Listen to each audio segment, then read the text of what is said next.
કેમ છો વિદ્યાર્થી મિત્રો? મોજમાં સાહેબ.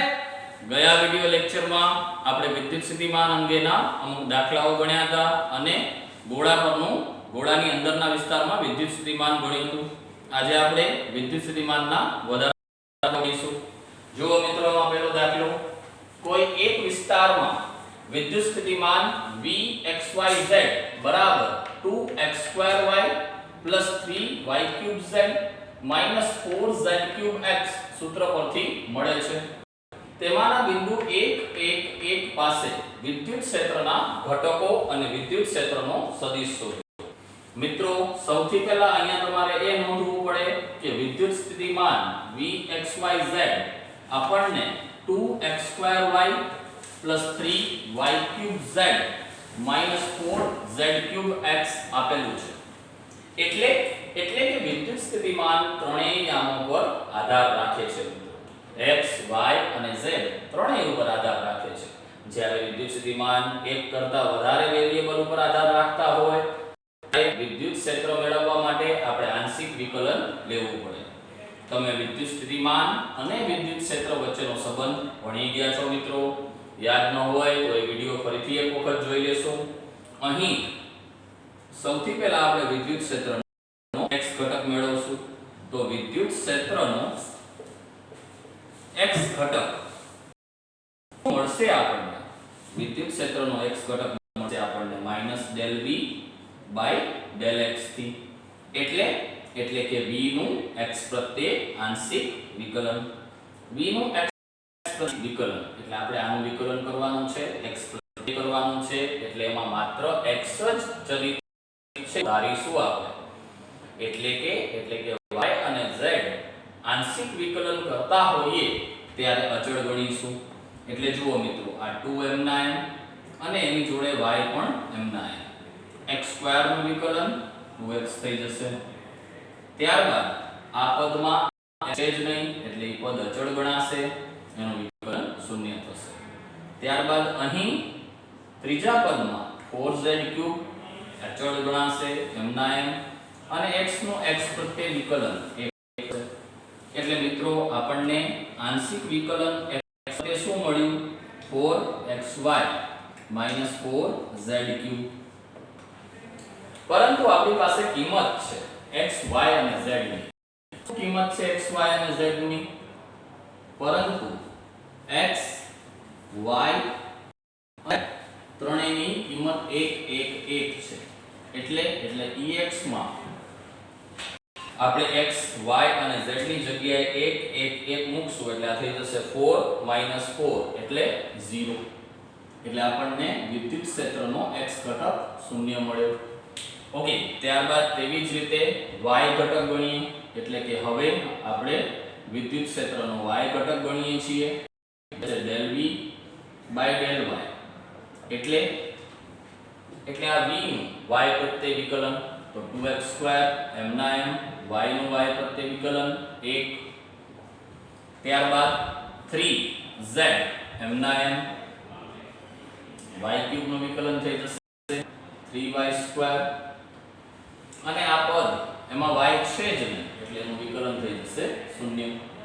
તો મિત્રો આપણને y પ્રત્યે આંશિક વિકલન મળશે 2x² + 9y²z. જેમાં અગેન x, y અને z ની કિંમત 1 1 1 મૂકશું એટલે ey આપણને મળશે -11 ન્યૂટન પર કુલમ. હવે એવી જ રીતે આપણે z ઘટક ગણીશું.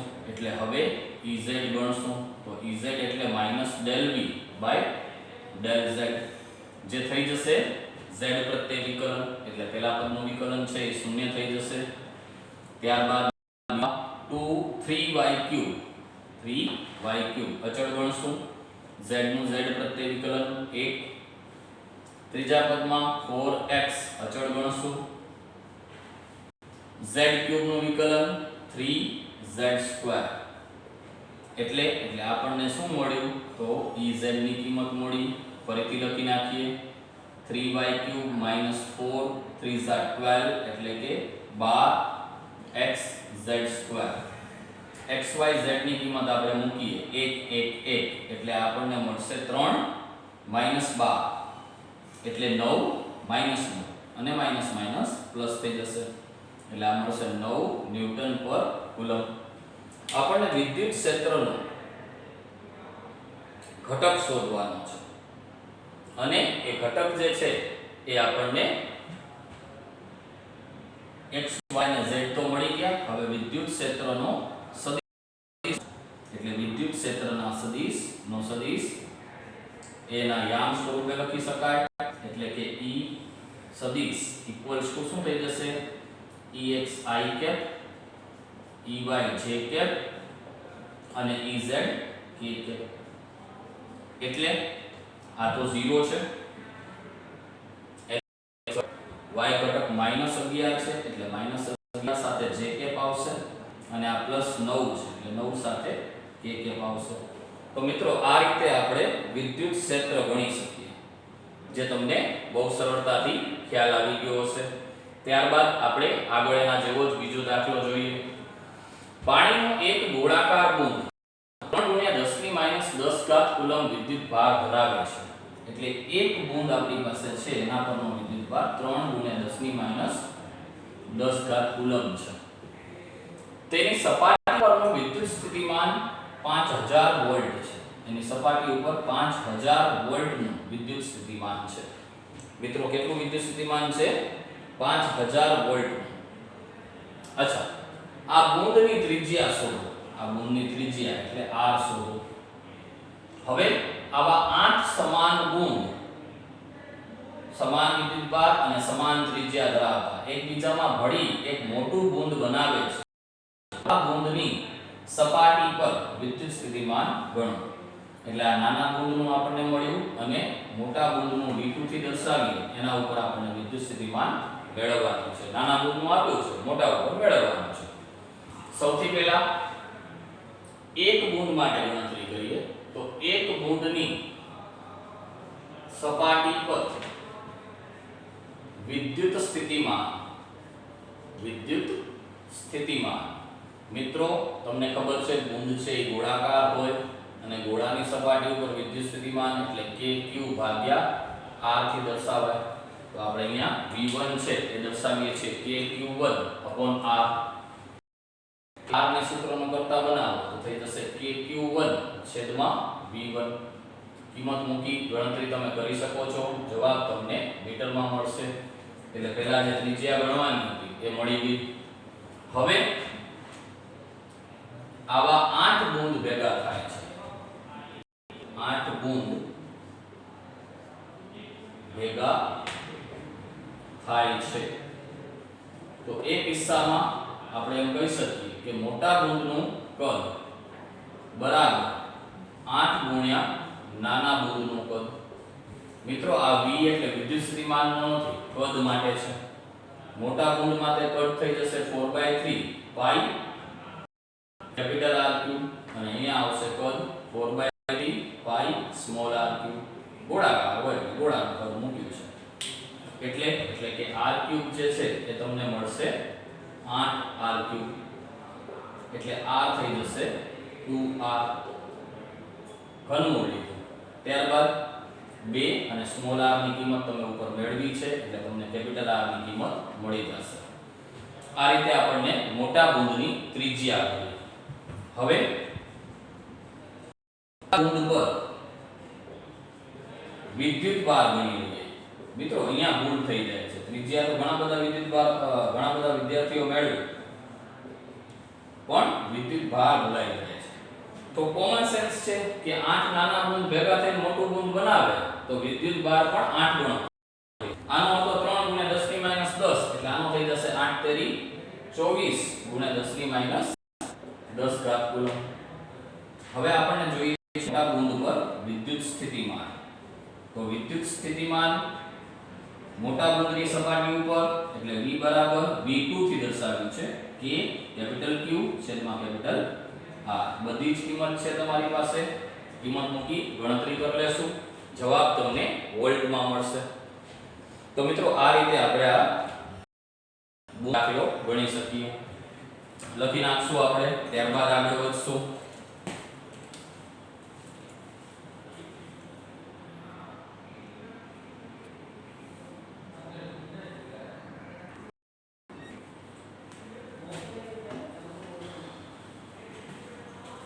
એના પછીનો પ્રશ્ન જોઈશું. કેપિટલ R ત્રિજ્યાના એક ગોળાની સપાટી પર કેપિટલ Q જેટલો વિદ્યુતભાર છે, તો આ વિદ્યુતભાર તંત્રની સ્થિતિ ઊર્જા ગણો. મિત્રો તમને સ્થિતિ ઊર્જા ગણવાની છે. એટલે તમને એક ગોળો જે છે એ આપેલો છે, એના ઉપર Q જેટલો વિદ્યુતભાર પ્રસ્થાપિત કરવો છે. આના ઉપર Q વિદ્યુતભાર લઈ આવવો છે, અને વિદ્યુતભાર લઈ આવવા માટે કરવું પડતું કાર્ય જે છે ને એ એની સ્થિતિ ઊર્જા જેટલું થશે. તો સ્વાભાવિક છે કે આના ઉપર શરૂઆતમાં તો કોઈ જ વિદ્યુતભાર હશે નહીં, એટલે પ્રારંભમાં વિદ્યુતભાર શૂન્ય હશે. તમે એક સાથે એના ઉપર Q વિદ્યુતભાર મૂકી નહીં શકો. એટલે આના ઉપર પહેલા ધારો કે તમે થોડોક વિદ્યુતભાર મૂક્યો, પછી ત્યારબાદ નવો વિદ્યુતભાર લઈ આવશો, તો આ નવો વિદ્યુતભાર જ્યારે એના ઉપર આવશે ત્યારે આ ત્રણેય વિદ્યુતભાર એના ઉપર અપાકર્ષી બળ, એ અપાકર્ષી બળની વિરુદ્ધમાં તમારે કાર્ય કરવું પડશે. હવે જ્યારે તમે આના ઉપર પાંચમો વિદ્યુતભાર ત્યારે એના ઉપર આ ચારેય બળ લગાડશે અપાકર્ષી બળ, અને એના વિરુદ્ધમાં તમારે કાર્ય કરવું પડશે. જ્યારે એના ઉપર છઠ્ઠો વિદ્યુતભાર લઈ આવશો ત્યારે આ પાંચેય એના ઉપર અપાકર્ષી બળ લગાડશે. હું તમને એ સમજાવવા માંગુ છું કે જેમ જેમ આ ગોળા ઉપર આપણે વિદ્યુતભાર મૂકતા જશું તેમ આપણે જે વિદ્યુતભાર મૂકીએ છીએ એના ઉપર બળ વધતું જશે, અને એ અપાકર્ષી બળની વિરુદ્ધમાં આપણે કાર્ય કરવું પડશે. પણ આ જે કાર્ય છે એ ચલિત બળ દ્વારા થતા કાર્ય જેવું હશે. કેમ કે દરેક કિસ્સામાં બળ છે વધતું જાય છે, દરેક કિસ્સામાં બળ વધતું જાય છે.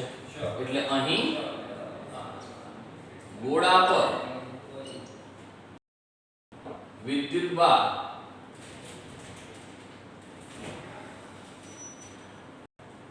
પ્રસ્થાપિત કરવા માટે કરવું પડતું કાર્ય સ્થિતિ સ્વરૂપે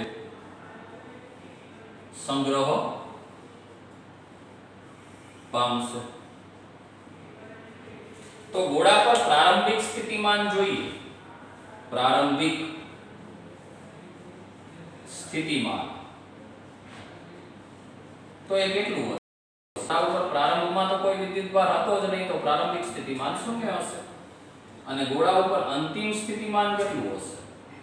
તો અંતિમ સ્થિતિમાન એટલે તમે Q વિદ્યુતભાર એના ઉપર પ્રસ્થાપિત કરી નાખો તો અંતિમ સ્થિતિમાન થઈ જશે K કેપિટલ Q R.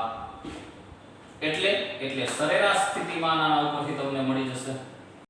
સરેરાશ સ્થિતિમાન તો સરેરાશ સ્થિતિમાન એટલે આપણને ખબર છે કે પ્રારંભિક સ્થિતિમાન પ્લસ અંતિમ સ્થિતિમાન ભાગ્યા 2. એટલે આ જે છે એ 0 પ્લસ this ડિવાઇડ બાય 2 એટલે kq upon 2r જેટલું મળશે. તમારે જોઈએ છે સ્થિતિ ઊર્જા. તો સ્થિતિ ઊર્જા તંત્રની સ્થિતિ ઊર્જા એટલે u એ શું થાય? તો કે વિદ્યુતભાર ગુણ્યા સરેરાશ સ્થિતિમાન. કેમ કે સ્થિતિમાન બદલાતું હતું ને, જેમ આપણે વાત કરી બળ બદલાય છે એના કારણે સ્થિતિમાન બદલાય છે. તો સ્થિતિમાન બદલાય છે એટલે સરેરાશ સ્થિતિમાન લેવું. એટલે આ સરેરાશ સ્થિતિમાન જે આપણે શોધીને રાખ્યું છે એને q સાથે ગુણી નાખીએ તો તમને જવાબ મળી જશે. એટલે થઈ જશે k, અહીંયા q સ્ક્વેર નહીં આવે ને, આ બે નો સરવાળો ભાગ્યા 2 કરવાનો હતો. એટલે આ સ્ક્વેર જે છે એ 2 છે એ ઉપરવાળા પદનો છે. તો kq ભાગ્યા 2r એને q સાથે ગુણીએ એટલે શું થઈ જશે? kq સ્ક્વેર ભાગ્યા 2r. આ તમને સ્થિતિ ઊર્જા મળશે. તો આ તંત્રની સ્થિતિ ઊર્જા kq²/2r મેળવી. એના પછીનો પ્રશ્ન મિત્ર જોઈશું. જો કેપિટલ R ત્રિજ્યાના અર્ધગોળાની સપાટી ઉપર નિયમિત વિદ્યુતભાર ઘનતા પૃષ્ઠ ઘનતા સિગ્મા છે, એટલે આના ઉપર વિદ્યુતભાર વિતરિત થયેલો છે. કેન્દ્ર ઉપર વિદ્યુત સ્થિતિમાનનું સૂત્ર મેળવો. એટલે અહીંયા આપણને વિદ્યુત સ્થિતિમાન મેળવવું છે. મિત્રો જુઓ, દરેક વિદ્યુતભારથી સપાટી પરના દરેક વિદ્યુતભારથી કેન્દ્રનું અંતર સમાન હશે, r હશે. અને વિદ્યુત સ્થિતિમાન અદિશ રાશિ છે એટલે દિશા તો કાંઈ આમાં હોય જ નહીં. મતલબ શું? મતલબ હું તમને એ સમજાવું છું કે આ સેમ ક્વેશ્ચન આપણે વિદ્યુત ક્ષેત્ર માટે કર્યો હતો. આપણે નાના નાના ખંડ લેવા પડ્યા હતા. આમાં સૂક્ષ્મ ખંડ લેવાની જરૂર નથી. શા માટે જરૂર નથી? કારણ કે અહીં આ વિદ્યુત ભારથી દરેક વિદ્યુત ભારથી કેન્દ્રનું અંતર સરખું છે. સાથે સાથે એને દિશા હોતી નથી. એટલે કોઈ ભૌતિક રાશિ એવી નથી કે જે બદલાય. તો ડાયરેક્ટ તમે વિદ્યુત સ્થિતિમાનનું સૂત્ર લગાડી શકો. તો વિદ્યુત સ્થિતિમાન એટલે V શું થાય તો જાજી કાંઈ ખબર નથી, પણ આપણને ખબર છે કે kq ભાગ્યા r થી એને આપણે દર્શાવી શકીએ. પણ અહીંયા આપણને q નથી આપેલું, વિદ્યુત ભાર નથી આપેલું. k ની જગ્યાએ આપણે મૂકી દઈએ 1/4 pi એપ્સિલોન નોટ અને વિદ્યુત ભાર જે થઈ જાય સિગ્મા * a ભાગ્યા r. ખબર છે તમને કે પૃષ્ઠ વિદ્યુત ભાર ઘનતા સિગ્મા એટલે q / a થાય. તો એના ઉપરથી તમે q છે એ સિગ્મા * a લખી શકો. a એટલે અર્ધગોળાનું ક્ષેત્રફળ. અર્ધગોળાનું ક્ષેત્રફળ એટલે 1/4 pi m sigma m/r m અને a ની જગ્યાએ આપણે અર્ધગોળાનું પૃષ્ઠફળ ક્ષેત્રફળ 2πr² લખી શકીએ. આખા ગોળા માટે 4πr² થાય. એટલે તમે જોઈ શકો છો કે અહીંયાથી છે એ કેન્સલ થઈ જશે અને ઉપર આ r પણ એક વખત કેન્સલ થઈ જશે. એટલે ઉપર આવશે સિગ્મા અને r અને નીચે બચશે આ 4 છે એટલે 2 કેન્સલ થઈ ગયું 2 એપ્સિલોન નોટ.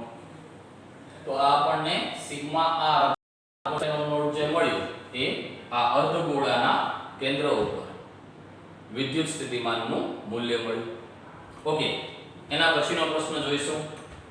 આકૃતિમાં દર્શાવ્યા અનુસાર કેપિટલ A, B અને C ત્રણ સમકેન્દ્રિત ધાતુની કવચોને ધ્યાનમાં લો. તેમની ત્રિજ્યાઓ અનુક્રમે સ્મોલ a, b અને c. a b c છે. મતલબ a ત્રિજ્યા સૌથી નાની છે, b એનાથી મોટી છે અને c સૌથી મોટી ત્રિજ્યા છે. તેમની પૃષ્ઠ વિદ્યુતભાર ઘનતાઓ અનુક્રમે સિગ્મા, સિગ્મા અને સિગ્મા છે. તો કવચ A ની સપાટી પર સ્થિતિમાન ગણો. એટલે મિત્રો આપણને આ બિંદુએ સ્થિતિમાન મેળવવું છે. ત્રણ કવચો આપેલી છે, ત્રણેયના કેન્દ્ર સમાન છે, સમકેન્દ્રિત કવચો છે. સ્મોલ a, સ્મોલ b અને સ્મોલ c એમની ત્રિજ્યાઓ છે અને પૃષ્ઠ વિદ્યુતભાર ઘનતા +સિગ્મા, સિગ્મા અને +સિગ્મા છે. તો આપણને a બિંદુએ વિદ્યુત સ્થિતિમાન મેળવવું છે. કેટલું હશે? તો બિંદુ a પાસે વિદ્યુત સ્થિતિમાન કેટલું થાય? તો વિદ્યુત સ્થિતિમાન આપણને મેળવવું છે. તો બિંદુ a ક્યાં છે? તો બિંદુ a પહેલા ગોળાની સપાટી પર છે. આ પહેલા ગોળાની સપાટી ઉપર છે એટલે સપાટી પહેલા ગોળાની એટલે a, સ્મોલ a લઈ લઈએ આપણે. પછી બીજા ગોળાની અંદર છે. બીજો જે કવચ છે અને ત્રીજા કવચની પણ અંદરનું બિંદુ છે. પણ ખ્યાલ છે કે અંદરના બિંદુએ વિદ્યુત સ્થિતિમાન કેટલું હોય? તો સપાટી જેટલું હોય. તમને ખબર છે કે ગોળીય કવચની અંદરના પ્રત્યેક બિંદુએ વિદ્યુત સ્થિતિમાન સમાન હોય અને એ સપાટી જેટલું હોય. તો ગોળાની સપાટીના સ્થિતિમાનનું મૂલ્ય લખીએ તો અહીંયા આવશે qa એટલે a ની સપાટી ભાગ્યા એનું અંતર a. એવી રીતે અહીંયા k qb ભાગ્યા b. કેમ કે b ની સપાટી છે b ની અંદર પણ આવે સપાટી જેટલું. એવી રીતે અહીંયા k qc ભાગ્યા c. છે c કવચની અંદરના બિંદુએ પણ આવશે સપાટી જેટલું. એટલે va શું થઈ જશે? જોઈ શકો છો k કોમન છે. k ને આપણે 1/4 pi એપ્સિલોન નોટ લખી શકીએ. બાકી શું રહી ગયું? qa ભાગ્યા a. qa એટલે એની વિદ્યુતભાર ઘનતા સિગ્મા * a એટલે ક્ષેત્રફળ 4πa² ભાગ્યા a.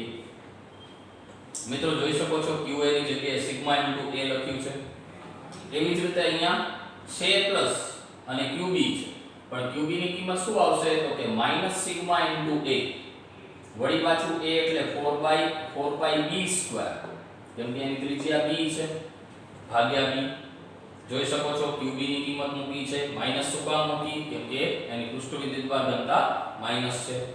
એવી જ રીતે c ની કિંમત મૂકીએ, સિગ્મા ઇન્ટુ A એટલે 4 pi c² ભાગ્યા c. જોઈ શકો છો મિત્રો ઉપરથી 4 pi કોમન છે, જે બારે આવશે તો કેન્સલ થઈ જશે. અંદર શું રહી જશે, સિગ્મા પણ કોમન છે એટલે સિગ્મા અપોન એપ્સિલોન નોટ અહીંયા આવશે, 4 pi કોમન લઈને કેન્સલ કરી લીધું. અંદર આવી જશે a એટલે એક a બચશે, અહીંયા માઈનસ b બચશે અને અહીંયા c બચશે. તો આ તમને આ તંત્રમાં a ગોળાની સપાટીનું વિદ્યુત સ્થિતિમાન મળ્યું. તો મિત્રો આ પ્રકારે આપણે વિદ્યુત સ્થિતિમાનના દાખલાઓ ગણી શકીએ. વિદ્યુત સ્થિતિમાનના જેટલા પ્રકારના દાખલા છે એ બધાય વારાફરતી લઈ લીધા છે. હવે તમને વિદ્યુત સ્થિતિમાનના દાખલાઓ આવડે, જે પ્રેક્ટિસ માટે તમને WhatsApp ગ્રુપમાં સેન્ડ કરી દેવામાં આવશે. તમે ટેસ્ટની તૈયારીઓ જોરશોરથી કરો છો. તમારી ટેસ્ટ છે એ MCQ પેટર્નમાં રહેશે, જે ખૂબ જ સરસ રીતે તૈયાર કરી બધા જ વિદ્યાર્થીઓએ કમ્પલસરી આપવાની રહેશે. ધન્યવાદ મિત્રો.